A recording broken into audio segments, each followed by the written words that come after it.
Year in and year out, the Eagles are one of the most disrespected teams in the media. Whether you're watching ESPN, NFL Network, Fox Sports, it doesn't matter. Most people this year have the Eagles finishing 4th in the division. Even double down on that, most people have the Eagles not even being competitive in the division, which is just blasphemous. If you watch TV and they talking about the NFC East, most people call it the NFC least, right? Rightfully so. But it seems to me like the Cowboys is the only team that gets the benefit of the doubt in every situation. If you're a Cowboy fan watching this, I know y'all agree. Well, y'all gonna be biased, so y'all probably won't agree. But you probably asking, Rock, what you mean by that? I'm gonna get to that in just a second. But I got this Nick Sirianni clip showing, because remember when he first did his first introductory press conference or whatever, all the sports media, they was just dogging him, how awkward he was, or just all type of stuff. They was just coming up with everything but what was talked about in the press conference. I said that to say they just completely written him off. They just wrote him off, just like they're doing the Eagles now. There was no team in the NFC East that had more injuries than the Eagles. That's facts. The Cowboys had injuries, don't get me wrong, as well as the Giants, as well as everybody in the whole NFL had injuries. But if we're talking in the NFC East, nobody had more injuries, both sides of the ball. At every level, except quarterback, but everywhere on the offensive line, receiver 1, receiver 2, receiver 3, tight end 1, tight end 2, running back. Man, it doesn't matter, except for the defensive line. And that was our most productive group. But it seems to me like all you hear about when it comes to the Cowboys is this person's coming back from injury and that person's coming back from injury. And that's true. But why don't people say that when we talking about the Eagles? Why is it always, oh, they got a couple people coming back from injury, but they're older, they're aging. As if the Cowboys offensive line is not just as old as the Eagles. They've been in them trenches for a long time, man. That's a lot of wear and tear on Tyron Smith's body, as well as Zach Martin, as well as Lyle Collins. Like, come on, man. But people don't give Brandon Brooks or Lane Johnson or Jason Kelsey the benefit of the doubt. The only thing they say about the Cowboys is, when they talking about their offensive line, they say, oh, they got Hall of Famers or Pro Bowlers coming back. Well, we do too. What is Jason Kelsey? That's a first ballot Hall of Famer. Lane Johnson and Brandon Brooks are all pros, man. Brandon Brooks was playing better than Zach Martin before he got hurt. Nobody want to talk about that, though. I'll be the first to tell you, last year was such a big disappointment. I had high hopes for the Eagles. Now, partially was because of injury, but a lot of that was just Carson Wentz and Doug Peterson, just bad play. Bad coaching, bad play.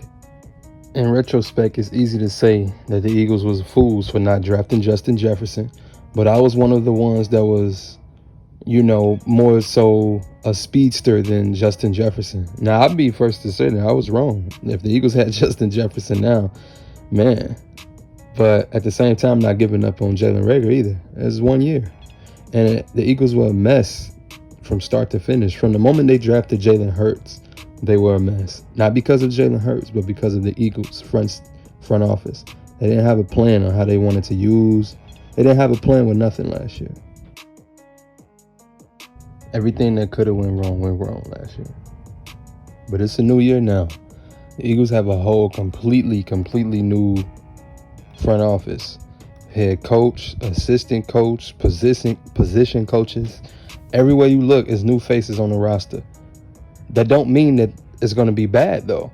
That don't mean that our head coach or other coaches will be, bad. Look at the Joe Judge last year for the Giants.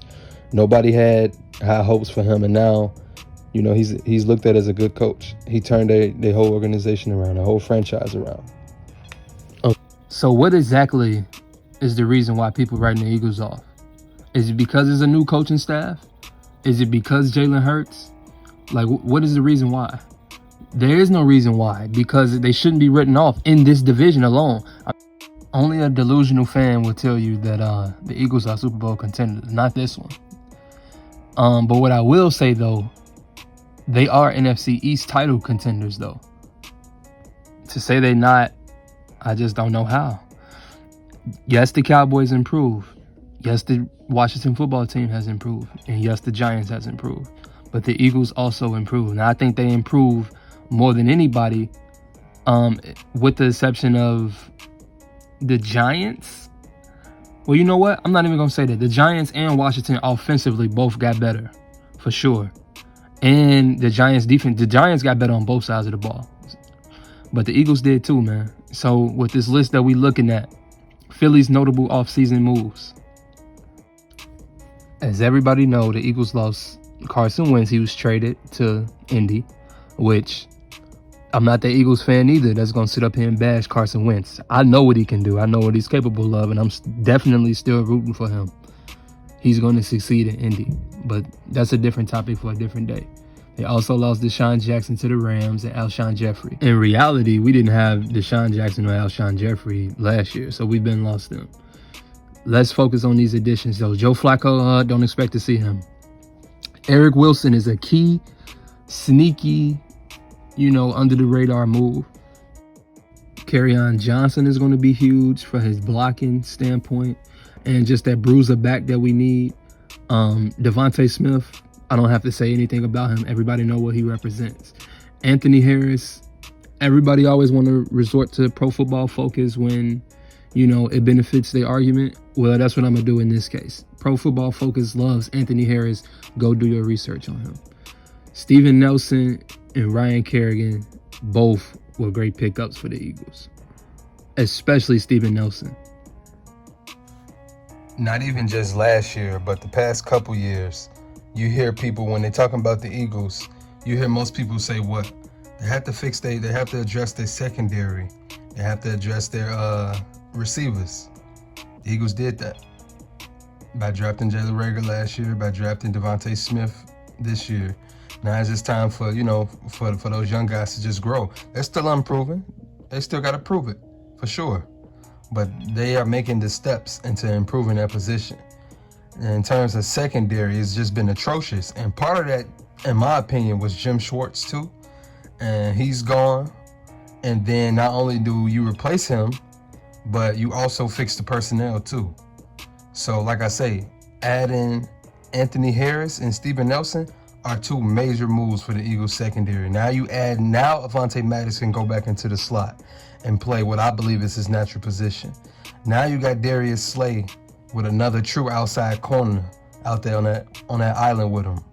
And then you go and pair Anthony Harris with Rodney McLeod, who's underrated. Now I get he's coming off of injury, Rodney McLeod that is, but that's a question mark. But if he comes back, and I'm talking about Rodney McLeod, if he comes back to playing the way he was before he tore his Achilles, and you pair him with Anthony Harris, that's a heck of a safety duo. And I like that. That's an upgrade the past couple of years from anything the Eagles had. People talk about Dallas. What did Dallas do?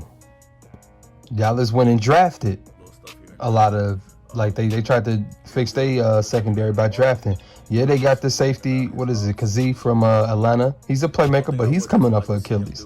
And then they bring in, if it's been rumored that they may add Malik Hooker. That'd be a great move by Dallas. But that's another person coming off an injury. But he's better than anything that they have. And in terms of Washington is good. Washington front seven for sure is good. Their DBs are solid. And they added William Jackson. And then you got the Giants adding Adoree Jackson to go with James Bradbury. So they legit on the outside. But in terms of just top to bottom, I'm not saying the Eagles are the best team in the division on paper because, you can still argue other teams. All I'm saying is the Eagles are competitive in this division. There's no team head and shoulders above the rest. Yes, the Cowboys have a great offense. They had a great offense last year before Dak got hurt. Everybody want to keep talking about his stats. He had this many yards this game. He had 400 yards, 500 yards, 300 yards, and he was 1-3 and could have easily been 0-4. And that brings me to my last point. Well, my last couple points. 2 more points.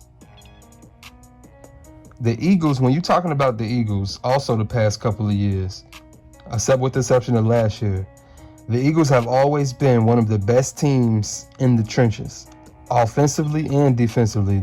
Offensive line and defensive line has been a heartbeat of the Eagles team.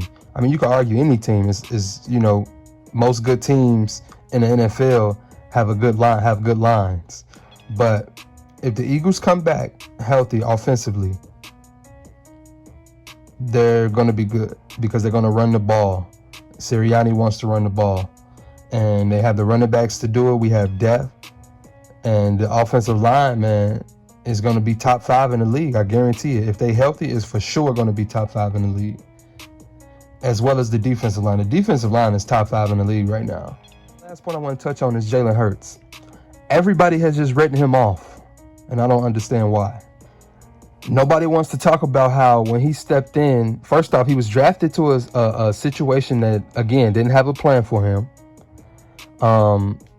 He was just constantly being put in awkward positions.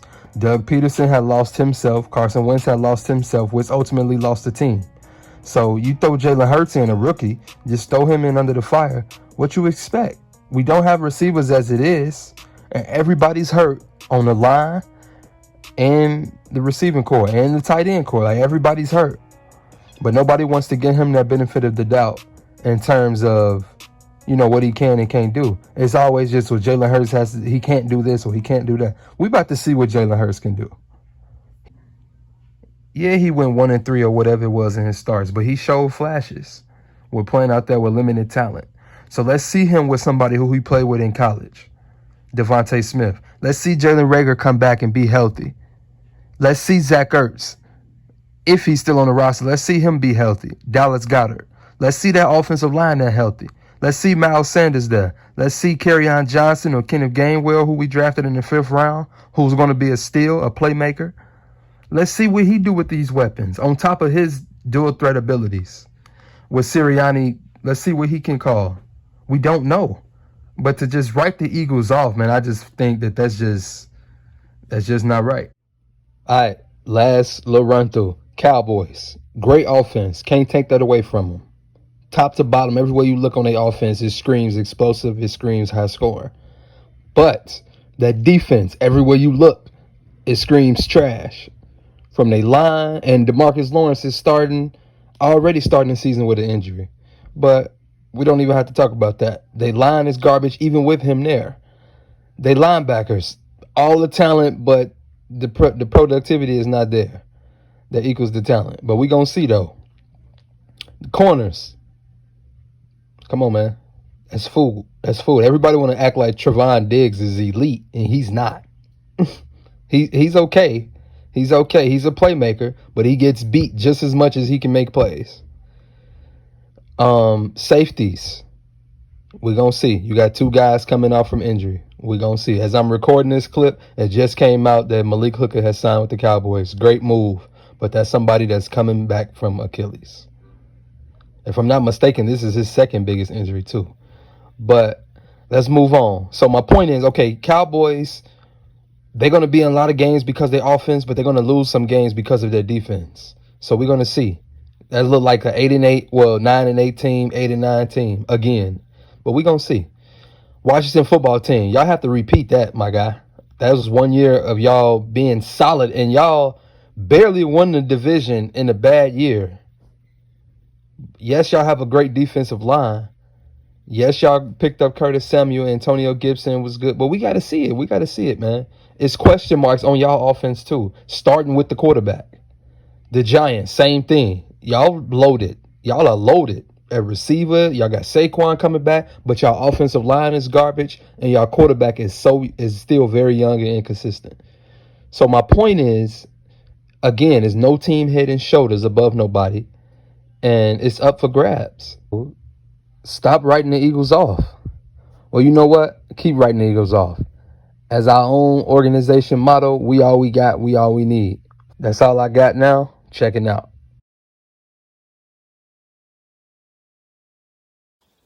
All of my boxing, NFL, and NBA fans, like, share, and subscribe, man. Keep coming back. I'm going to be dropping more content.